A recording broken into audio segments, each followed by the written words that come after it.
నిజామాబాద్ నగర ప్రజలకు తెలియజేయనిదేమనగా ఈ నెల 17 నుండి ఉదయం 11 గంటల నుండి రాత్రి 1 గంట వరకు గణపతి నిమజ్జన రథ శోభయాత్ర ఉత్సవం ఉన్నందున దుబ్బా చౌరస్తా నుండి railway gate, Ganji, Gandhi Chowk, Nehru park, Bodhan bus stand, two town bank side, Barkatpura, Gurudwara నుండి లక్ష్మీ మెడికల్, బడా బజార్ చౌరస్తా, గోల్ హనుమాన్ చౌరస్తా, పూలంగ్ చౌరస్తా మీదుగా వినాయకులను బావి వరకు రథయాత్ర కొనసాగుతుంది. పైన తెలిపిన మార్గంలో వాహనాలకు అనుమతి లేదు మరియు కొన్ని మార్గాల్లో ఈ క్రింది విధంగా దారి మళ్లింపు చేసినట్లు కావున నగర ప్రజలు ఈ విషయాన్ని గమనిస్తూ ట్రాఫిక్ పోలీసు వారికి సహకరించగలరని కోరుతున్నామని అధికారులు తెలిపారు.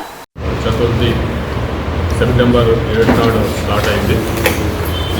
ఈరోజు ఉన్నాయి 9వ రోజు, ఈరోజు నిమజ్జనాలు ఉన్నాయి.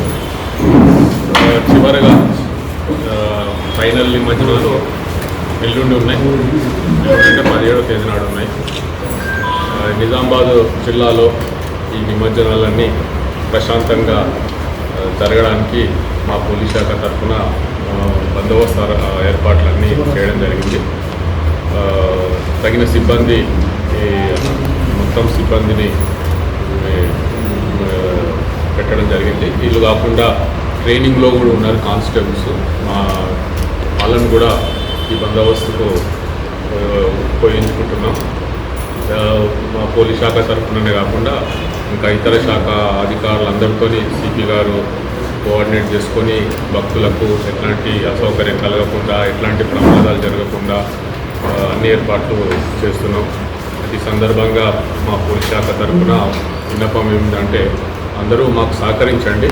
పోలీస్ శాఖకు సహకరించి ఇదంతా ప్రశాంతంగా ముగియడానికి అందరూ సహకరిస్తే ఈ నిమజ్జనాలన్నీ కూడా ఈ సంవత్సరం ప్రశాంతంగా ముగించుకోవచ్చు.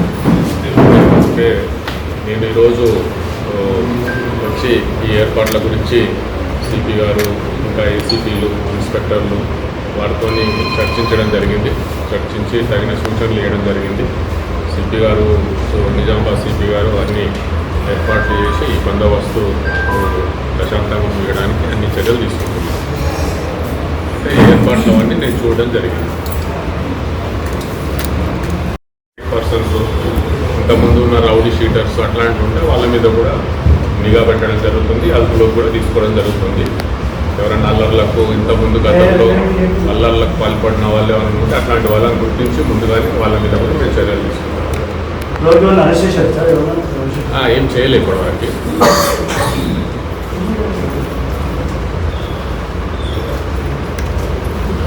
సీసీ కెమెరాలు, వీడియో కెమెరాలు అవన్నీ పెట్టడం జరిగింది.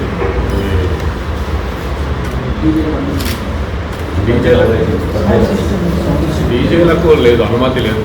డీజేలకు అనుమతి లేదు కాబట్టి సహకరించండి. ఎందుకంటే దానివల్ల చాలా ఆరోగ్య సమస్యలు వస్తాయి. కాబట్టి డీజే విషయంలో మాత్రం ఎట్లాంటి అనుమతి లేదు. వాళ్ళు ప్రతి సంవత్సరం పెట్టుకున్నట్టు ఒక స్పీకర్ పెట్టుకొని అందులో వారి కార్యక్రమాలు చేసుకోవచ్చు, ఒక బాక్స్ పెట్టుకోండి. కానీ డీజేలకు మాత్రం అనుమతి లేదు.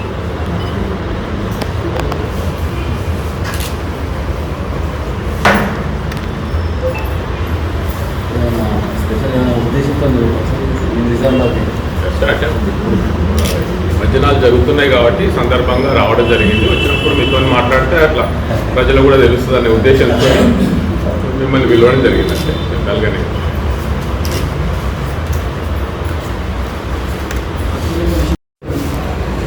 అయితే ప్రతి సంవత్సరము అంటే ఈ నిమజ్జనాలు వెళ్ళే ప్రాంతాల్లో కొన్ని సున్నితమైన ప్రదేశాలు ఉన్నాయి. అట్లాంటి ప్రదేశాలను గుర్తించి మేము తగిన చర్యలు తీసుకుంటున్నాము. మా సిబ్బందిని పెట్టడము, ఇంకా అక్కడ అందరితో పెద్దలతో మాట్లాడడము చేసి అక్కడ ఎక్కడైతే కొన్ని కాంప్లికేటెడ్ ప్లేసెస్, సున్నితమైన ప్రదేశాలు ఉన్నాయో అక్కడ మేము ఎక్స్ట్రా బందోబస్తు పెట్టుకున్నాము. సిబ్బంది ఇప్పుడు జిల్లా సిబ్బంది మొత్తం పాల్గొంటున్నారు. ఇంకా బయట నుంచి కూడా 2000 జిల్లా, మళ్ళీ మా ట్రైనింగ్ కానిస్టేబుల్స్ అంతా కలుపుకుంటే దాదాపు 2000 మందిని ఈ బందోబస్తుకు ఉపయోగించుకోవడం జరుగుతుంది. అయితే ఇప్పుడు సిపి గారు చెప్తున్నారు కొన్ని ఈ నిమజ్జన అయ్యే ప్లేసు బాసర, చిన్న విగ్రహాలు అయితేనే బాసర దగ్గర ఇంకా పెద్ద విగ్రహాలు అయితే ఇట్లా మాక్లూరు మీదుగా మళ్ళించి ఉమ్మేడ దగ్గర ఏర్పాట్లు చేసినామని చెప్పారు. కాబట్టి ఆ విధంగా అందరూ మరి అది గుర్తించి ఆ విధంగా నిమజ్జనం చేసుకోవచ్చు. అది అంటే ఇక్కడ బావి కాకుండా ఇక్కడ బావి ఉంది కదా, ఆ బావిలో ప్రతి సంవత్సరం జరిగినట్టు ఇప్పుడు కూడా బావిలోనే జరుగుతుంది. ఇంకా గోదావరికి వెళ్ళే వాళ్ళు ఈ రెండు ప్రదేశాల్లో చేసుకోవచ్చు.